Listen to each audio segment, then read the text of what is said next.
Last lecture of the day, it's my pleasure to introduce Professor Charles Nesson from Harvard University. Professor Nesson, I don't even dare to summarize all the things he has done during his life as a professor. I will just mention a few things. First of all, he's a law professor who learned to program quite early and actually created at least one full program. And maybe we'll tell you about what, and it was actually sold, so it was a commercial product. So it's one of those rare, at least in Italy, they're very rare law professors who really understand programming and computers and the internet, and he became quite interested in the web early on. So early actually that almost 20 years ago, I would say, right? The Berkman Center is almost 20 years ago. 20 years ago, at Harvard University, he started the Berkman Center for Internet and Society, who was definitely the first academic center looking at the internet in an interdisciplinary fashion, and which is now by far the leading center studying the internet in the world. And over these 20 years, he has been exploring in many different ways how the cyberspace was changing the way of interacting with other people, changing the way we teach, and changing the way we play games, and many other areas of human activity. And this year is again here in Torino, and I'm really looking forward to another way of using cyberspace to explore and experiment. So welcome back again in Torino, and welcome back to the Politecnico. Thank you, Juan Carlos. If you'll notice here, I have I-Law Torino. What that refers to, actually, is that in 2005, the Berkman Center came here for a program we called I-Law. And that actually had a great deal to do, I think, with the inception of Nesson. And this I regard as like a return to that theme. Now, the thing that most fundamentally connects Juan Carlos and me is our interest in university. It's been there from the very beginning. He refers to my coding ability. I took a program on the UNIVAC 1 in 1958 as an undergraduate at Harvard. We programmed the entire course project was to program a sort for an alphabetical list. There was no language, so it was written in just... And that was great, terrific. I didn't touch computers again until a sabbatical from Harvard Law School in 1981, when I ordered the first IBM desktop PC. And it was supposed to come with a high-level programming language. It came with BASIC, and I wound up programming in BASIC a very good program that played excellent 5-card draw, jacks or better poker. I became a poker fan at that point, and have largely informed the way I think about internet with poker thinking, which I'll elaborate a little bit more with you. All right, so the internet dawns. My background undergraduate is mathematics, more, I would say, than law. In law, I've always been interested in the rhetorical interplay of law, the litigation side, the idea of process in pursuit of truth, and that's informed by a Socratic idea of what truth is. Truth in the Socratic world is unattainable. It's a transcendental concept. It's like pie. It's like something you approach but never quite achieve. And so from a litigator's point of view, truth lies at the bottom of a bottomless pit, and you're in the process of ever seeking. I'm a professor at Harvard of law. Our motto is veritas, truth. The idea is that we are tenured to seek the truth, and we seek it, I believe, in this Socratic fashion. All right, so my interest with the dawn of internet in university was really at a quite conceptual level. The whole world truly changes when all of the individual nodes can connect with each other. That's just, I don't know, I can't quite recall the word that describes the totality of that shift.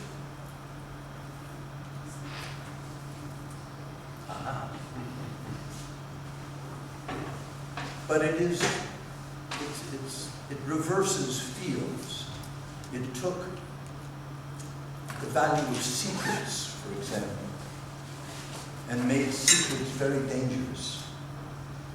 People mistook in the new environment of connectivity what borders actually existed in the control of information.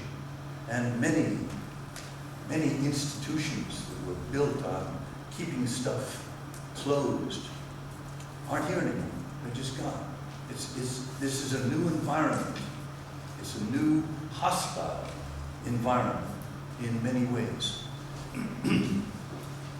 It's an environment in which, in theory, each node is equal. And any person, any node can reach any other, in theory.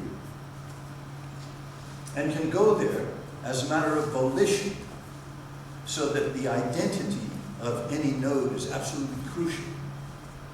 And so the question, the deepest of questions, is how does one construct identity in cyberspace?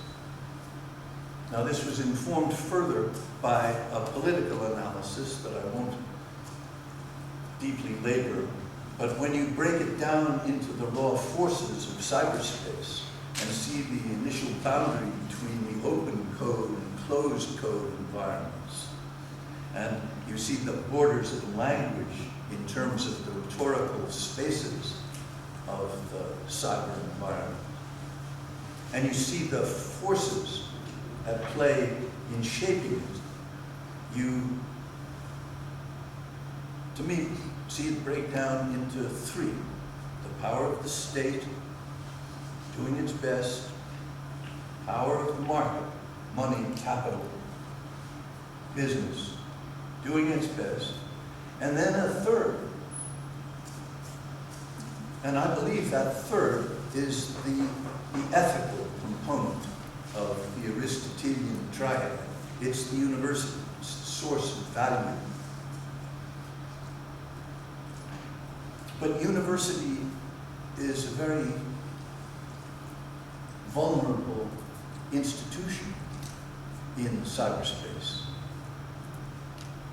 For one thing, university has roots deep into the colonialist, capitalist exploitation that produced the riches that led those who financed the universities to make them.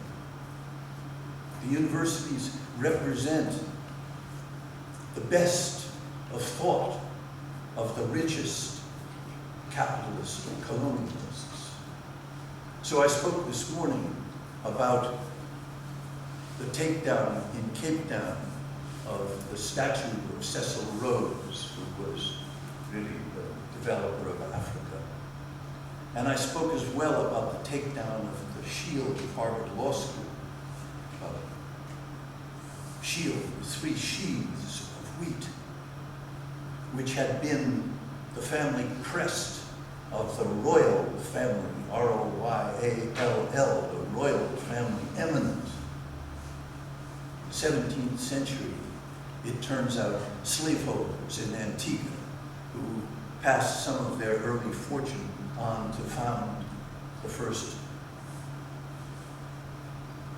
money at Harvard.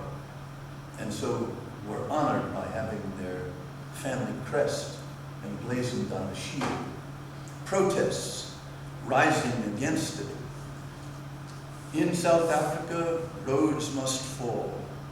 In Oxford, Rhodes must fall. In Harvard Law School, Royal must fall. But an actual expression of diversity coming up through university. we're now 47%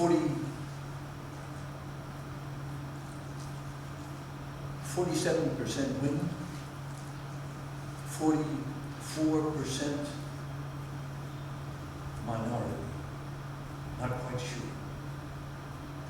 But a huge shift over my lifetime. When I went to that school, there were just a handful of women and one black man in my class.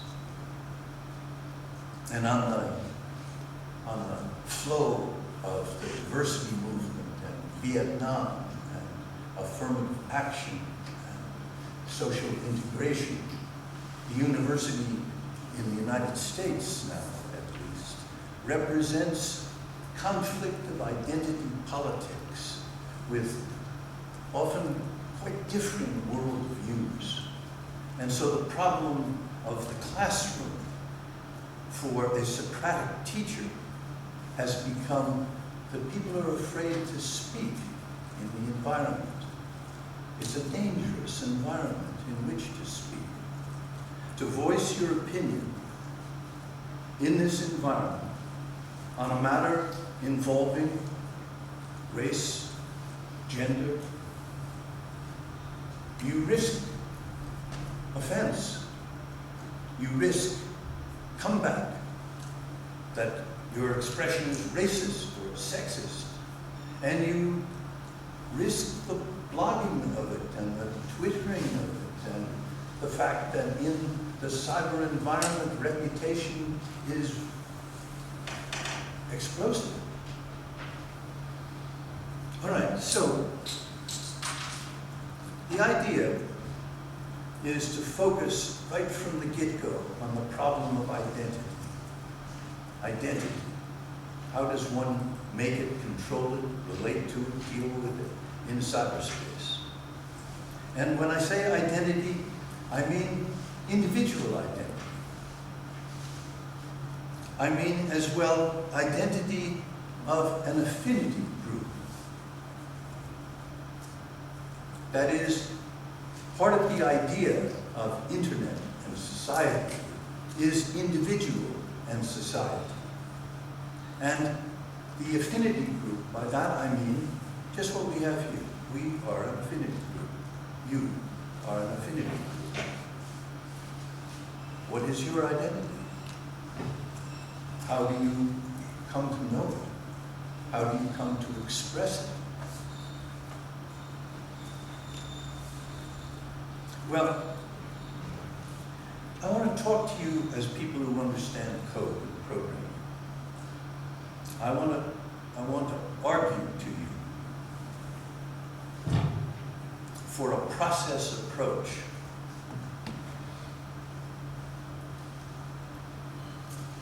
A process approach for an affinity group to integrate its diversity and self-express its identity. That's the idea. This is an aspect of the problem of internet governance, which is not the usual framing of it. The usual framing of internet governance. Hello, hello, hello. Good. Welcome. Is to look at internet from the top.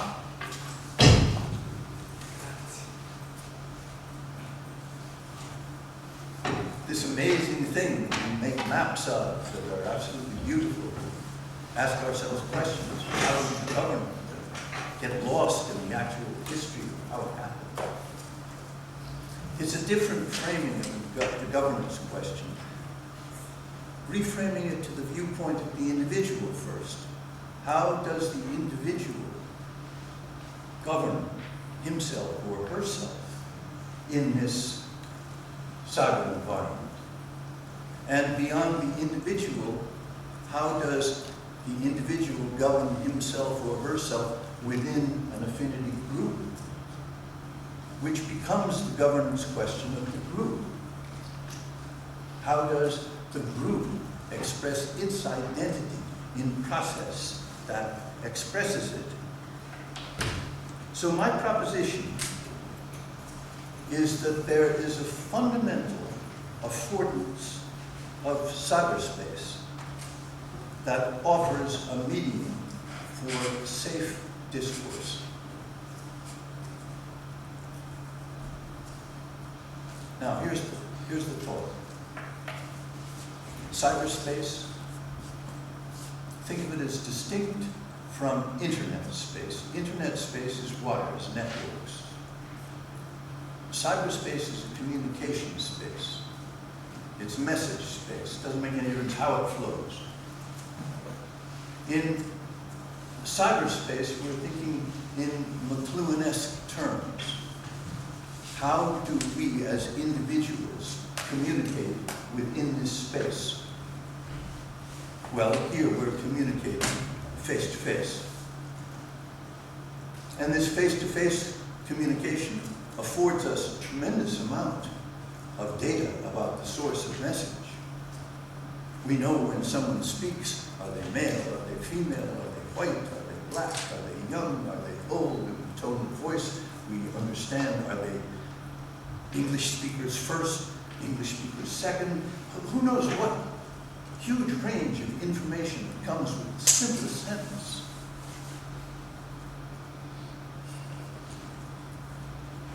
The inspiration for a safe space, well, let me just go right to it. John Rawls, philosopher of justice, conceptualist of the so-called Rawlsian movement, the idea that one way to approach the very concept of justice is to understand it as a process for working out diversity within an affinity group. And he imagines that the group somehow comes together in a fictional space that he creates, but one in which each individual is able to separate their best self from their worst self. And the idea is to collect all of their best selves.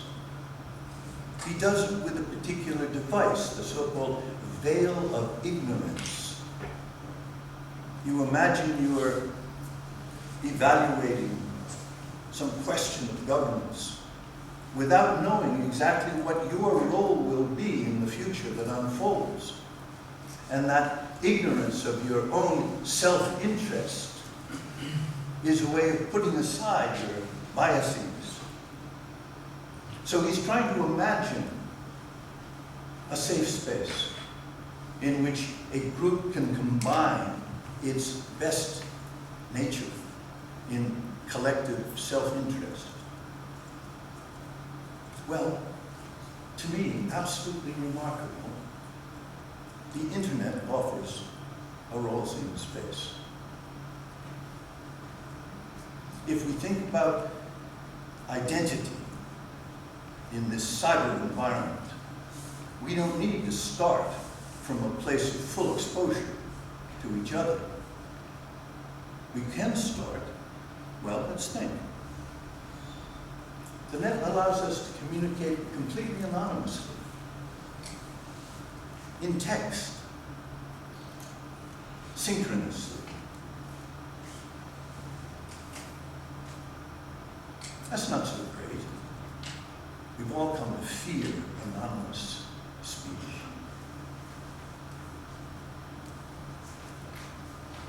But if you think about anonymity within an affinity group, maybe it's a little different. Danger with anonymity in the open space are the trolls, the people who just get the joy of screwing things up. But if we've come together as a class and we have a common interest in learning all we can about a subject, sharing all we know about it with each other, so that we come out with the full value of everything that we were able to put in, we wouldn't really have to worry too much about the trolls. So the first step in this process, this program that I'd like to lay out for you, the first step in this program is for an affinity group to recognize itself as a potential identity and to share anonymously its fears about talking about whatever its most divisive interest may be. So now when I did this at Harvard, and I'm not about to, well, let's see, when I did it at Harvard, the big issues that were on the table, that were really dividing people in the classroom, were a kind of reparations issue by the black students, offended that they had to be in this environment in which the Harvard Law School shield presented them with a reminder of the slave foundation of the environment. And so Royal must fall, Rhodes must fall. Black organization around the issue, wonderfully successful, and within a remarkably short time, the Harvard Corporation votes to retire that shield. Its identity incorporating this. And we can talk about the substance of it. I'm much more interested in the process. This was a tough topic to talk about in a classroom. Any subject involving the law in any serious way is going to involve race and gender. And so in a Socratic environment, the teacher's problem is that if some people are afraid to talk, the only people that do talk are the gunners. And they're a problem. They talk too much. They're not afraid. And they may give offense to the people who are not talking. The people who are not talking may twitter amongst themselves. Who knows? The whole thing may erupt.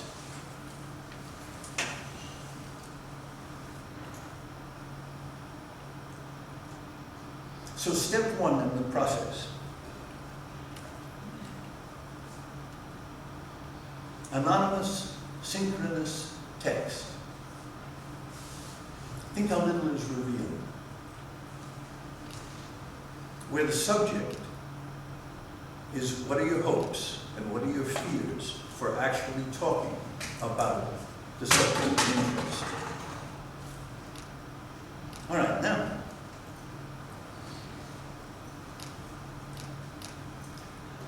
second step, different form of medium, a different affordance of the space in terms of communication, pseudonymous space, different from anonymous space. What pseudonymous space permits. We all understand the idea of pseudonymous. A pseudonym is like a mask. It's like a false identity that only you know the key to. So Juan Carlos might be root beer, and only he knows that. Pseudonymous identity permits something that anonymous communication does not. That's a threaded conversation. That's the expression of an idea and an ability to follow it in terms of reply to it and reply to reply, where you have a coherence of thought from the beginning of the thread through to the end. This is an extremely simple idea. And yet I believe it is profound because the threaded environment allows a group to talk about the most difficult of subjects with the affordance, well, with the ignorance of the Rawlsian room.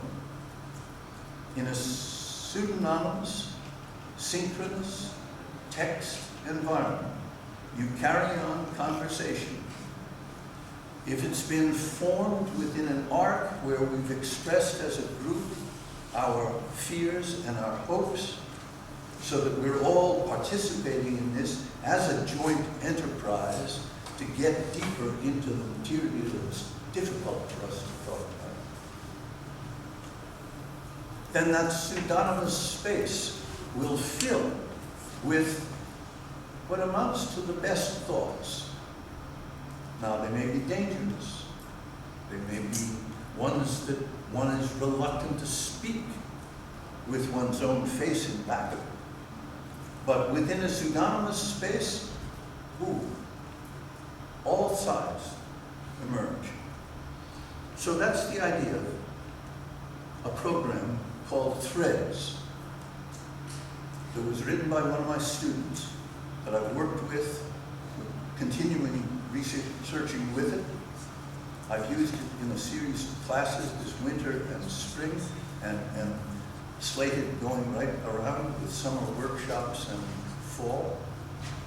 But it's just very simple. Now, if you go to www.hlsdope.org/fair trial, what is that? Well, HLS Dope is the student-run information service, which is the central communication node of Harvard Law School.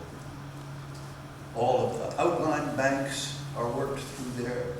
A great deal of social events are worked through there.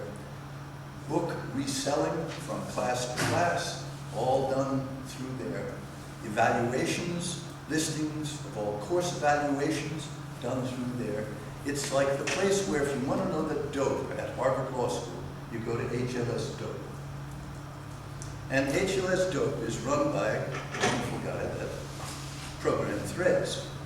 The course I taught this spring called Fair Trial, where the idea in Fair Trial was how do you have a fair discussion of an issue? It was a class in which we used the American jury as an ideal, as a kind of inspiration. It wasn't a course in what is the law of the American jury as such, but rather a course in how you conduct fair discussion with each other. And Threads was our means for using it. Now, it's a simple program, extremely. The way it works, here, you don't really need to see this all this tight, but basically on the left-hand side, it allows anyone, including an operator like me, to submit a new thread. That is, to put in a provocation of some kind. So, for example, I find in discussing things here that the question of whether the internet is a form of American colonialism is an interesting topic. For example, that would just be a provocation of some kind. And those are submitted and they wind up being listed on the left-hand side. Then everyone in the class tunes in. Everyone goes to that link. So we're talking about a class where everyone's got their laptop open and everyone is on Threads. And what happens then for a period of time in the class is any student can click on any one of the provocations on the left-hand side, which then opens up the side on the right of threaded replies under that topic, and a threaded discussion unfolds. All right, now, my typical use of that has been to ask a class, allow a class to spend perhaps 20 minutes on the threads, right in class, so that the class is like silent, except for everybody individually into the machine.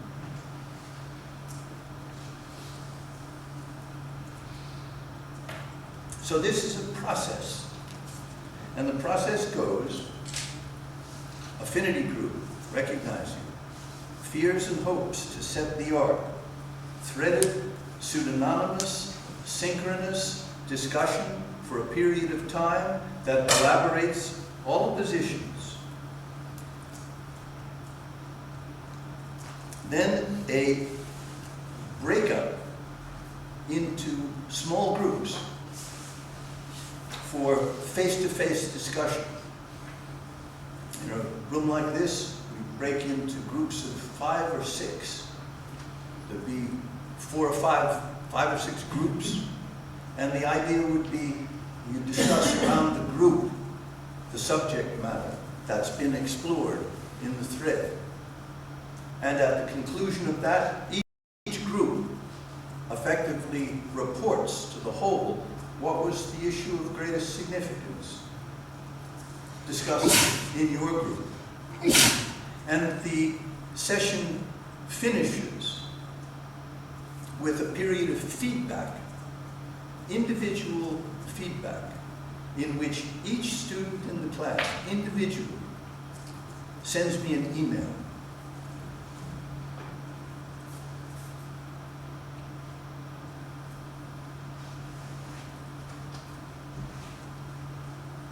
Are your laptops open? So here's the way we go. To Nesson. Nesson at Gmail, that's me. Subject, feedback. Answer 3 questions. As long as you want, but it can be just a little tweak too. 3 questions. You've had a stimulus of some kind, that's what's come before. Whether it's been something about sexual assault, or it's been something about racial identity, or it's been something about using a new affordance of the net. Take what you've had up to this point as a stimulus, a thought provocation. And the idea is to respond in feedback. What's your biggest thought? What's been stimulated in your mind that's got an expansive quality to it? Number 2, what's worrying? What worries you about this? What is of concern in the process? Number 3, speak to me directly. Whatever you want to say. Only not to be shared, just to me. And I then take all that feedback from the group and integrate it and anonymize it and feed back to you your feedback of all the biggest and best ideas that you had coming out of the experience. And edit and show you concerns. All right, now what I'm suggesting is that is actually a program. That's got a quality to it which is totally transferable into different situations. It's an affinity group, that can be a class, that could be any number of different things, that could be a center.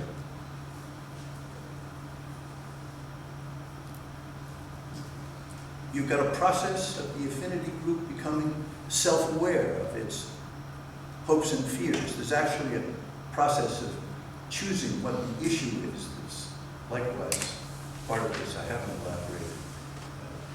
There's an initial step where everyone says what they think the so-called elephant in the room is. What is the big issue here?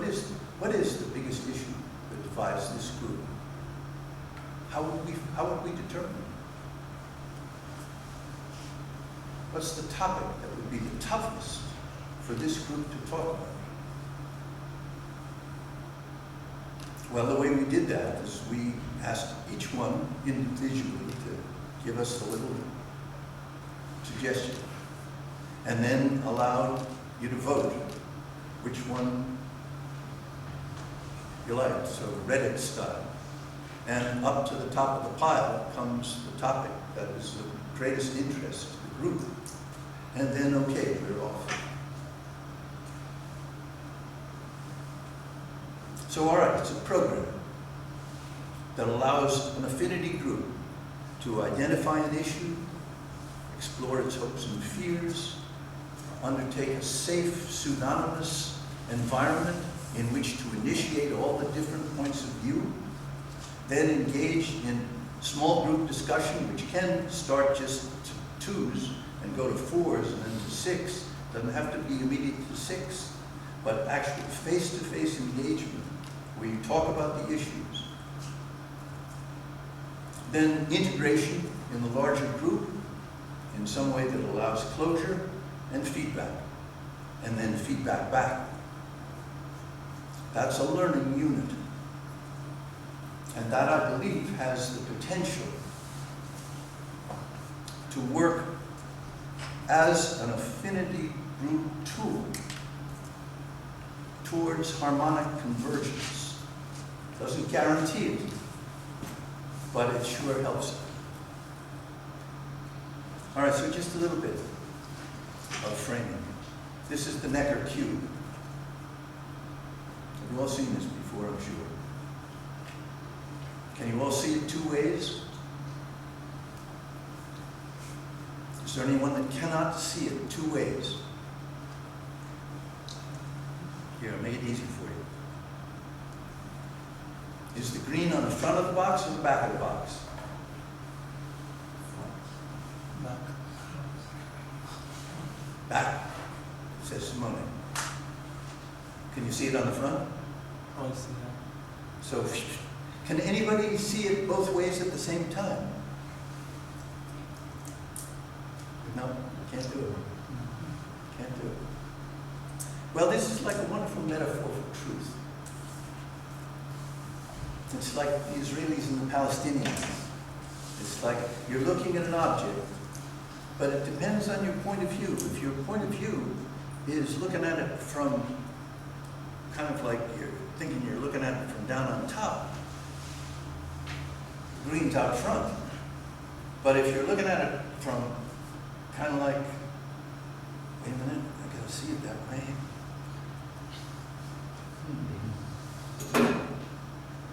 There it goes.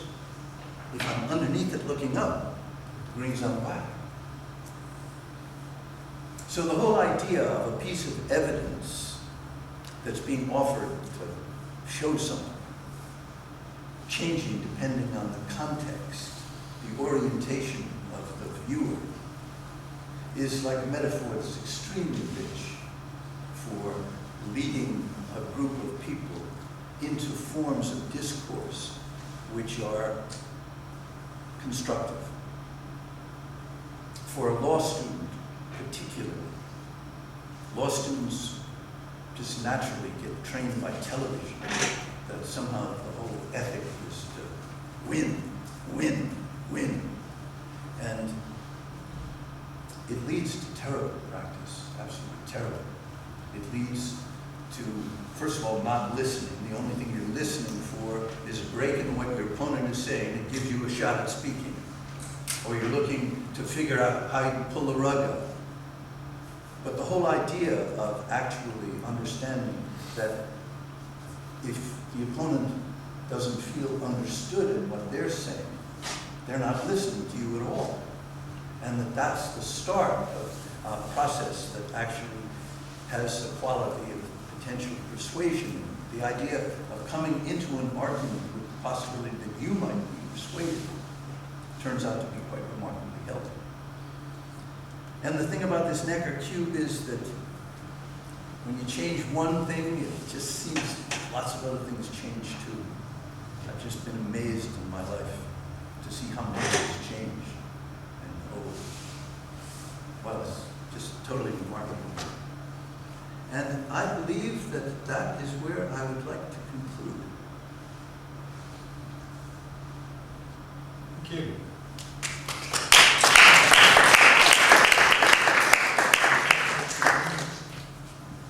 Any questions or comments? I have one actually. Maybe you can make it in the meantime. You can think about your own comments or your own questions. First of all, thank you. I really enjoyed your presentation because you are, well, we share many ideas about the university, so I'm not surprised that we're on the same page with this, in the sense that it's obvious from your discussion on these roles and rooms that you share the view that the university is about human relationships. So first and foremost, education is about human relationships, and that's the core.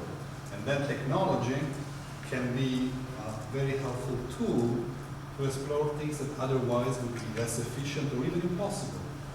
Like what you just discussed, it would almost be impossible without technology. So that's my comment, and I really like the way you framed it and your values in this sense. And also the role of the professor is a tenure to seek the truth,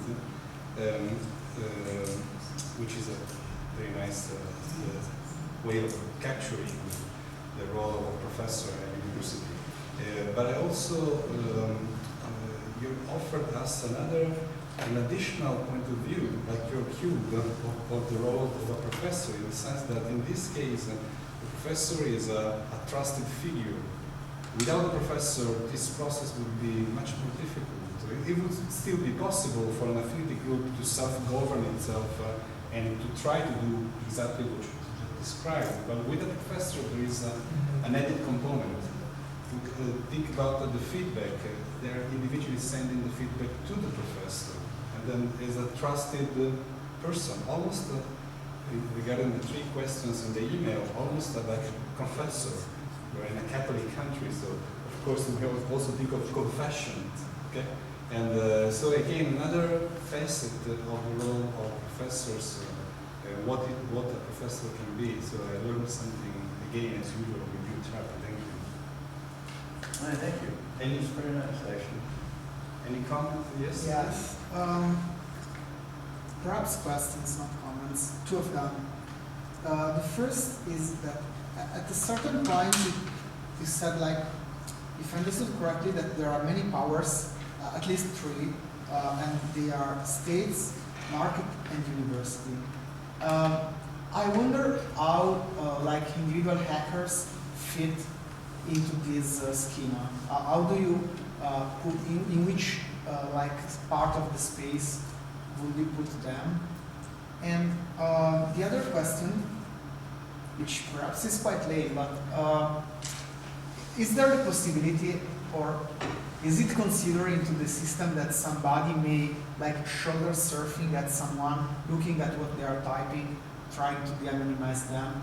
Is this like part of the equation? So somebody may cheat and try to de-anonymize somebody else by looking at what they're writing, and or trying to de-anonymize someone by looking at the pattern used in writing. Well, 2 very different questions. Hold on to the first one and remind me about it. Let me start with the second one. which you pulled.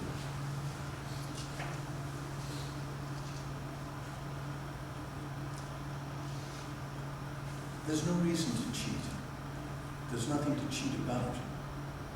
The whole idea is to take seriously the idea that what students are coming, I think particularly to law school. Law school is a professional school. We're to turn kids out to actually function in a professional role. So it's really a last step to adulthood in a way. Right? So you bring in people who really are, in many respects, quite lacking as adults. The attitudes towards opposite genders, it's often like juvenile, and the attitudes towards different ethnicities is often just not what you want to call educated. All right, so the idea of actually framing the enterprise as one in which the function of the student is to learn better how to relate himself, herself, to fellows, and then thinking of that as an internet strategy, a governance strategy, not by thinking that this immediately solves everything, but if this approach were to be taken with affinity groups and be generalizable over affinity groups, one can imagine a deliberative process developing a kind of weight and connectivity as it scales And so I think, to me, it's philosophically a matter of starting local, starting really local, individual. Ultimately, the anonymous space is an ethical space. It's not a law space. It's a space in which nobody knows what I do. So I'm the only one that does, and the only thing that controls me is my sense of ethic.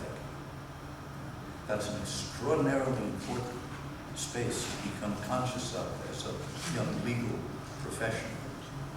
The difference between what you know to be true and what your opponent can prove against you is crucial. So the idea of learning how to do it by learning to communicate yourself in the space, it doesn't get you anywhere to look over and see what root beer has to say and you say the same thing. Okay, perhaps I need to clarify my question. The point was not to copy someone else. Suppose that there is somebody that has expressed an opinion that I'm strongly against you, and I want to anonymize that person for the objective of knowing who has said that. So this is something that could be possible if I observe them while they are typing. So that was the point. Oh, I see. I don't know, it doesn't seem to be much of a problem. That's all I can say. And remind me as to the first again? You mentioned a space, a triangular space with three forces. Oh, yes. Okay. Where do the hackers go? Indeed. Well, in my mind, the hackers go in the university space. Okay. These are principled people. They may be wacko, but their idea is a principled idea. They're in pursuit of something against the combined forces of authority. I think. So yes, I put them within the university. All right. Thank you. I don't mean to hold you at all. Let's start. You were relating, thank you for your Yes. presentation.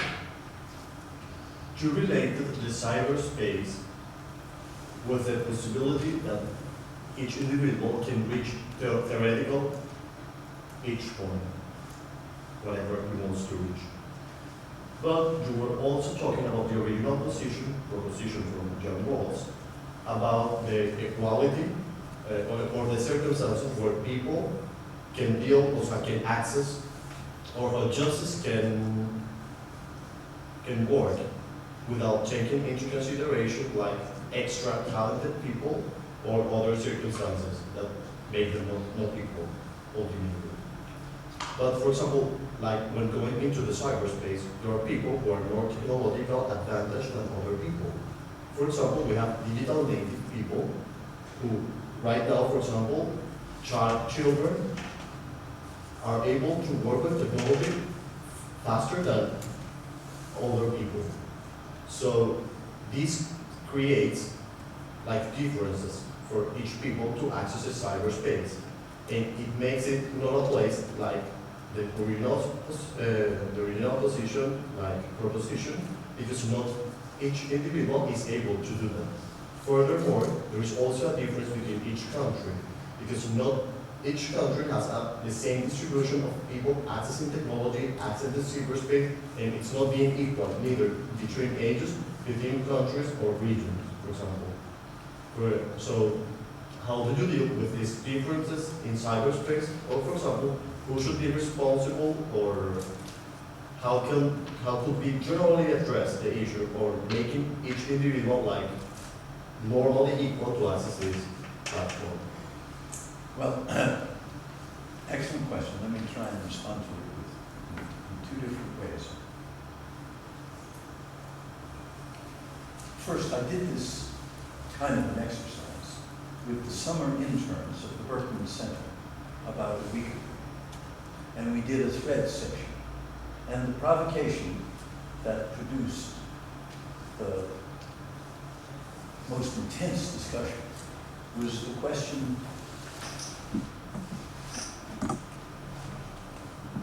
well, I have to back up just one step. Jonathan Zittrain, who's now the director of the Berkman Center, had given an introductory lecture on the history of governance of the net, going back through ICANN and through all the marvelous John Postel. You felt like you were in bed with John Postel. And he ended the lecture with a picture of a flock of sheep.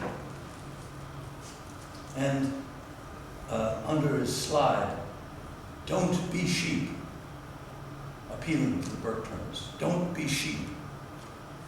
And so the question that lit up on Threads was,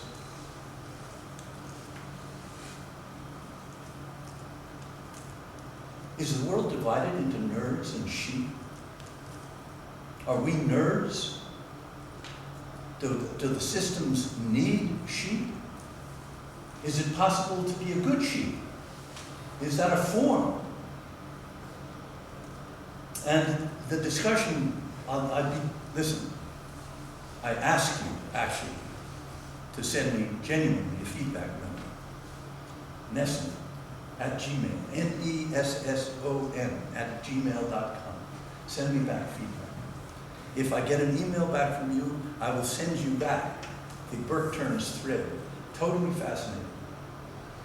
Discussion amongst a very nerdy group about whether they are actually the priests in the temple and the rest of these people out there are the ones that we, follow the process. So it's a fundamental question. And I think that the discussion leads you to think that in some phases of your life you're a nerd. And in some other phases of your life you're a sheep.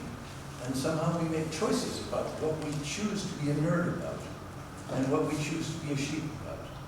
And that's part, actually, of the process of kind of figuring out identities.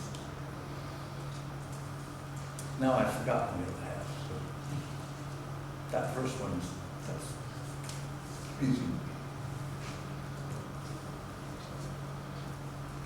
So do really, if you send me email, here's what I'll send you back. I'll send you back a link